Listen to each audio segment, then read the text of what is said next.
మెడ్ plus లో అదే medicine అదే క్వాలిటీ, మార్కెటింగ్, డిస్ట్రిబ్యూషన్, ఇంకోటి అంటూ వీళ్ళకి అదనపు ఛార్జీలు ఉండవు. అందువల్లే 50 to 80% డిస్కౌంట్ లో మనకు అందిస్తున్నారు.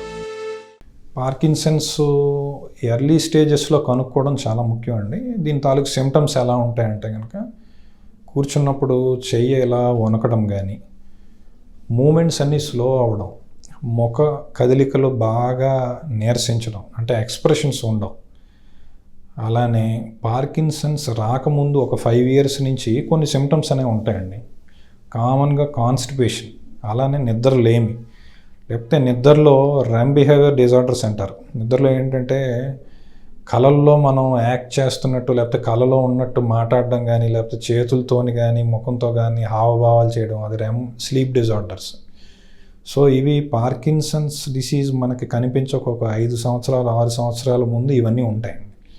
సో వాటిని కూడా ఐడెంటిఫై చేయాలి ఫస్ట్.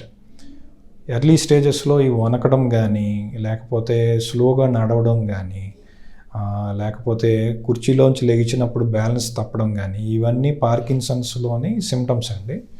సో ఎర్లీ స్టేజ్లో చూసుకున్నట్టయితే కనుక ఒక 5 to 10 years చాలా చక్కటి మందులు ఉన్నాయండి పార్కిన్సన్స్ కూడా. ఇప్పుడు చక్కగా మందులు వేసుకొని మనం ఏ పని చేయగలిస్తే ఆ పని ఎక్కడ అంతరాయం లేకుండా, డిసీజ్ వల్ల ఆ పని చేయలేము అని అనకుండా ఆ ట్యాబ్లెట్స్ వాడుతూ మన పని మనం చేసుకోవచ్చండి.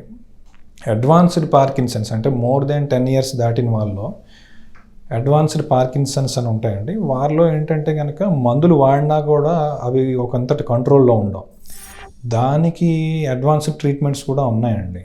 అడ్వాన్స్డ్ ట్రీట్మెంట్స్లోని ప్రథమంగా DBS అంటాం, డీప్ బ్రెయిన్ స్టిమ్యులేషన్. మామూలుగా జస్ట్ మనకు వాడుక భాషలో అర్థం కావాలి అంటే బ్రెయిన్ చిప్ సర్జరీ అని కూడా అంటారు.